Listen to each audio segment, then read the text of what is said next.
Salut à tous, c'est Rob Amace. J'ai composé un petit morceau que vous avez entendu en début de vidéo dans un but pédagogique de se familiariser avec les notes aiguës sur la première corde. Comme toute la mélodie est sur une seule corde et que les doigts sur le manche font quelques acrobaties, j'ai intitulé le morceau Sur un fil. En plus de cette mélodie, il y a également des basses en corde à vide, Mi 6e corde, La 5e corde et Ré 4e corde.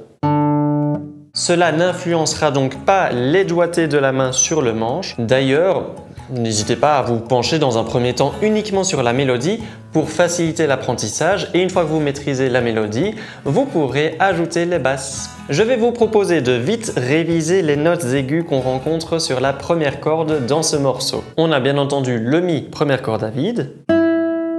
Sur la 5e case de la première corde, on a le La aigu. Sur la 7e case, le Si aigu. Sur la 8e case, le Do. À la 10e case, on a le Ré.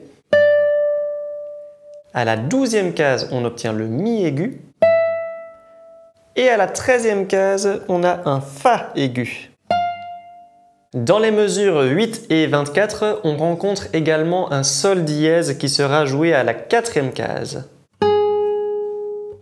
Au lieu de faire l'erreur commune de débutants d'improviser un doigté de la main sur le manche, et pire parfois jouer la plupart des notes avec un seul doigt, je vous suggère d'être attentif au doigté de la partition, surtout pour ceux qui préfèrent lire uniquement sur la tablature. Jetez donc un œil aux chiffres qu'il y a à côté des notes. Le chiffre 1 désigne l'index sur le manche, le chiffre 2 le majeur, le chiffre 3 l'annulaire et 4 pour le petit doigt. Un autre petit conseil pour les débutants, veillez à bien alterner au moins 2 doigts pour la main qui tire les cordes. Par exemple, toujours passer de l'index au majeur et inversement. Si vous souhaitez les partitions et tablatures au format PDF, vous pouvez les obtenir via le lien dans la description de la vidéo. Je vais à présent jouer le morceau lentement avec partition et tablature à l'écran. Si vous désirez retrouver des pièces de ce même niveau ou bien d'un niveau plus facile ou plus difficile, je vous invite à visiter mon site internet autourdelarosace.com qui répertorie et trie toutes les vidéos que j'ai réalisées sur différents niveaux